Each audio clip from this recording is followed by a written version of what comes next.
Mister ரெடிஸ் மெய்யன்பர்களுக்கு உங்கள் பாரம்பரிய வைத்தியர் உங்கள் ராஜசூரியன். அற்புதம் ஆனந்தம். மெய்யன்பர்களே, இப்போ வெண்டைக்காய் இருக்கு பார்த்தீங்களா, வெண்டைக்காய் லேடிஸ் ஃபிங்கர் அப்படின்னு அதுக்கு ஒரு அற்புதமான ஒரு ஆங்கில பெயர் இருக்கு. என்னடா வெண்டைக்காய் வளவளன்னு பேசிட்டு இருக்கு அப்படிம்பாங்க. இந்த வளவளப்பு இல்லைன்னா உங்களுடைய உயிர் பொழப்பே போச்சுங்க. ஏன் அப்படின்னா, நீங்கள் சாப்பிட்றீங்களா இந்த எச்சியில் வளவளப்பு இருக்குல்ல, நம்ம கோழைன்னு சொல்கிறோம்ல, அதான் சளி. அது இல்லைனாலும் வாழ முடியாது, அது அதிகமாக இருந்தாலும் வாழ முடியாது. ஏன் தெரியுமா? அதுதான் உங்கள் சாப்பாட்டை இழுத்துக்கிட்டு போய் குடலில் வச்சு அங்கே வச்சு இங்கே வச்சு எல்லாம் தள்ளி கடைசி வரைக்கும் மலக்குடல் வரைக்கும் கொண்டு வந்து சேர்க்கறது அந்த வளவளப்பு தான். நம்முடைய எச்சிலில் அந்த வளவளப்பு இருக்கும். கொஞ்சம் கபம் இருக்கணும், அந்த அளவு, மாத்திரை அளவு, அந்த அளவு இருந்தால் தான் சரியா இருக்கும். அது ரைட்டு, ஓகே. இப்போ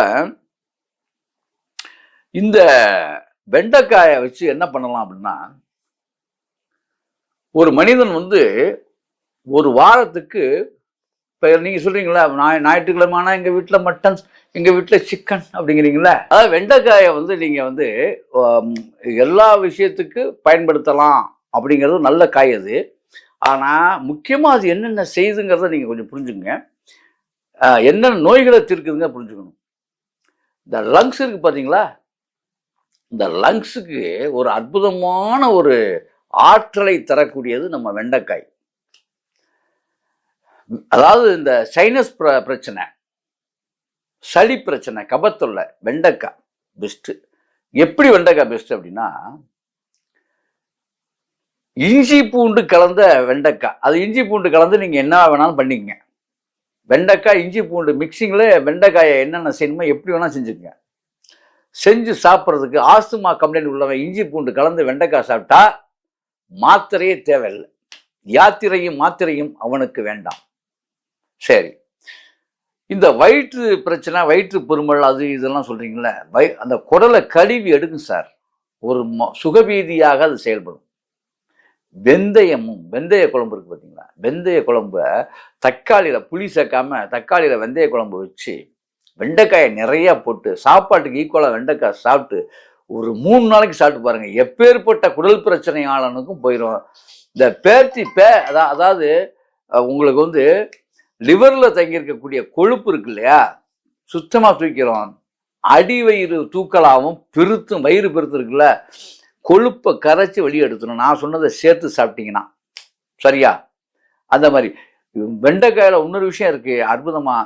இஞ்சி கலந்த வெண்டைக்காய், இஞ்சிச்சாறு கலந்த வெண்டைக்காய் உடம்பை உங்களுக்கு எப்படி, எவ்வளோ பெரிய கொழுப்பு உள்ள ஆட்களையும் அப்படி பார்த்தா இளமை தோற்றத்தோட துள்ளலோட உங்களை ஒல்லியாக்கி காட்டிடும், வெயிட்லெஸ் ஆகும்.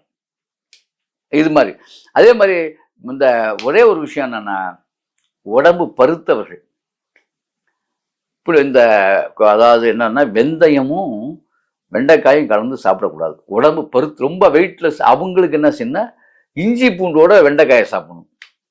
வாதம் கட்டுப்படும். வெந்தயம் சேர்த்தா வாதம் கூடும். இதை மட்டும் ஞாபகத்தில் வச்சுங்க. ஆனால் சுகர் பேஷண்ட் கம்பல்சரியா உங்களுக்கெல்லாம் உடம்பு பெருக்காது, உடம்பை இருக்க உருக்கிட்டு தான் இருக்கும். நீங்கள்லாம் வெந்தயம் சேர்த்து தான் வெண்டைக்காயை சாப்பிடாது. வெந்தய குழம்பு வெண்டைக்காய் போட்டிங்கன்னா அவ்வளோ கம்மக்கும். ரெகுலராக எடுங்க, தப்பே கிடையாது, எல்லாம் சரியாயிடும். காது சம்பந்தப்பட்ட பிரச்சனையை சரி பண்ணணும். அதான் சொன்னேன், அதாவது உடலுக்குள் சென்று, அதாவது உள்ள சுகப்படுத்தும். சீரகம் கலந்த வெண்டைக்காய் இருக்க, சீரகத்தூள், சீரக பொடியும் பெப்பர் பொடியும் கலந்து வெண்டைக்காய் போட்டிங்கன்னா சர்வரோக நிவாரணியாக மாறிடும். சீரகத்தூளும் கருப்பு மிளகுத்தூளும் கருஞ்சீரகமும் அதில் சேர்த்துக்கிட்டிங்கன்னா உங்கள் ஆண்மையை பலப்படுத்தும். ஆகவே என்பர்களே, அது மட்டுமல்ல, கண் நரம்புகளை பாதுகாக்கும்.